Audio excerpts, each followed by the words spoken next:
Welcome to PaperLoud. Tell me, have you ever asked yourself why you keep ending up with the same kind of partner? New face, same story. At first, everything feels perfect, really perfect. There's closeness, attention, this feeling of, finally, someone really sees me. But then, little by little, it shifts. That compliment gets sharper. The silence stretches longer. And suddenly you're asking yourself, is it me? Am I the problem? That's exactly what we're digging into today. In part 1, we looked at childhood patterns, guilt, parentification, blurred boundaries. Now in part 2, it's about how those same patterns sneak into our relationships and why we often mistake drama for love. Because let's be real, drama feels familiar. Peace, that can feel strange, sometimes even scary. And so we end up in the same traps. New name, new voice, old pain. This isn't some psychology lecture. This is real life. Maybe it's your life. So let's take a hard look at the kind of love that doesn't set you free, but binds you tighter the longer you stay. The bridge from childhood. If you grew up carrying guilt that was never yours, chances are you carry that guilt right into your relationship. You say sorry even when you did nothing wrong, just to calm the storm. That's how it starts. And if as a kid you had to take responsibility way too early, way too heavy, you'll probably do the same later for your partner, for the mood, for the whole relationship, even when it's tearing you apart inside. The dangerous part? It feels familiar. Your brain thinks, oh yeah, I know this. This is what closeness is supposed to feel like. And that's why we're drawn to people who fit that pattern. Reliability sounds good on paper, but deep down, it can feel boring. Stability, something you might even crave, but when it shows up, it feels scary because peace inside is unfamiliar. And drama feels like home. And here's where I want to slow down with a real example. Psychologist Stephanie Stahl, in her book Strengthen Your Self-Esteem, describes what she calls the gray zone in toxic relationships. She tells the story of a woman, let's call her Maria. At first, Maria was showered with affection, classic love bombing, flowers, compliments, intensity, the kind of thing that sweeps you off your feet. But slowly, the admiration faded. Criticism crept in. Devaluation replaced love. And Maria, she stayed because the chaos felt familiar. Because inside, she believed this must be love. That's what hit me when I read it because it's so close to what many of us know. Different names, different faces, same story. We don't look for what's good for us. We look for what we know, even when it hurts. When manipulation becomes everyday life. Maybe you've lived this yourself. At first, it feels like a fairy tale. Everything matches. You feel wanted, held, almost safe. But then it flips.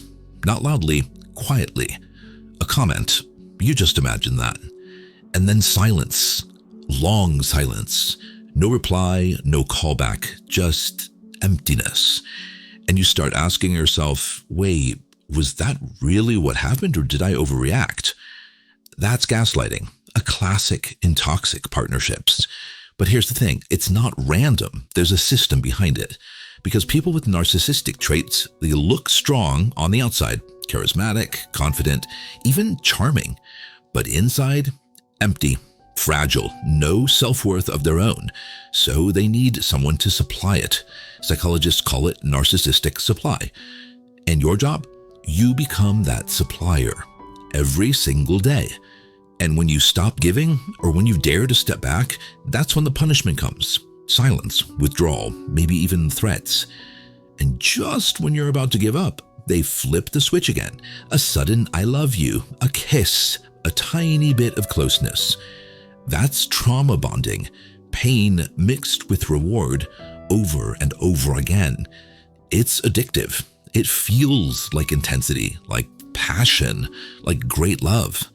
But let's be clear, it's not love, it's control. The dependence that chains us. At some point, your whole life starts circling around the other person. Your opinion gets quieter. Your boundaries fade. You keep asking, is this okay for you? While your own needs disappear, bit by bit. And if you try to leave, panic, fear, that deep hole in your stomach, almost like withdrawal. If you stay, you lose yourself, piece by piece. That's psychological dependence, not because you're weak, but because your nervous system has learned only this bond keeps me alive, like a voice inside whispering, without him or her, who am I? And here's the cruel part. Narcissistic partners are often broken people themselves. No inner self-worth. They play strong. They wear the mask. But behind it, fragility. And you become their mirror, their supplier. Studies show victims of narcissistic abuse often end up with PTSD symptoms, depression, insomnia, even physical complaints. This isn't just in your head, it's real, it's trauma. But listen, this isn't the end. On Sunday, 11 a.m., we'll talk about the ways out. And yes, they exist. They're clear, they're powerful. They can change your life. The invisible devaluation. Sometimes it's not the big fights, it's the little things. That one sigh, that eye roll when you share your opinion, the quick, yeah, right, so short you almost wonder, wait, was that contempt? And yeah, that's exactly what it is. Constant micro-devaluation, like water dripping on stone. Psychotherapist Stefanie Stahl writes about this in her books, how those constant little stings don't just weaken your self-esteem, they carve into it. They turn into a belief that plays on repeat. I'm not enough. And many people say, after years in a toxic relationship, they can't even make the smallest decisions anymore, like ordering a pizza. Sounds ridiculous, right? But if every choice you made got mocked or dismissed, even something that simple feels like walking through a minefield. That's not just a relationship issue. That's psychological violence. The spiral of closeness and withdrawal. Toxic relationships often run on a script. First, intense closeness, then distance, then silence. And just when you're breaking, affection returns. There's a case study. A man ignored his partner for days. No texts, no calls, nothing. Then suddenly, he showed up with flowers. And her reaction? Relief, gratitude, almost like she had won his love back. But that's the cycle. Closeness, withdrawal, closeness again. Your nervous system learns love means uncertainty, and that's what makes it addictive. Psychologists call it trauma bonding. Pain followed by reward, over and over.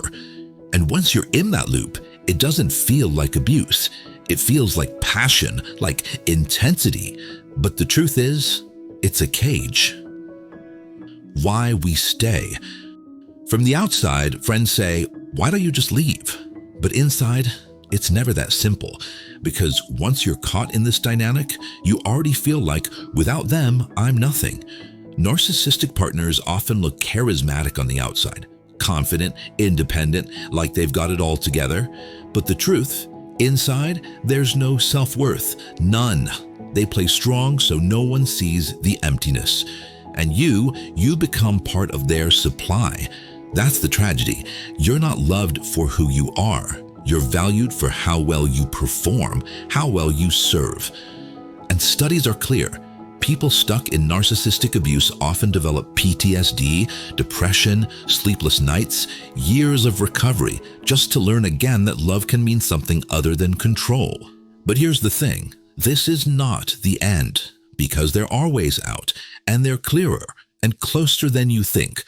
On Sunday at 11 a.m. in Part 3, we'll talk about those paths, how to spot the patterns, how to set boundaries, even small ones, how to build back your self-worth step by step, and how to remember love is allowed to feel safe. Love is allowed to bring peace. That's the way out of the spiral. Today we looked at how toxic childhood patterns replay themselves in love, how guilt, devaluation, and manipulation can chain you down, and how love can turn into a trap. If you recognize yourself in this, don't look away.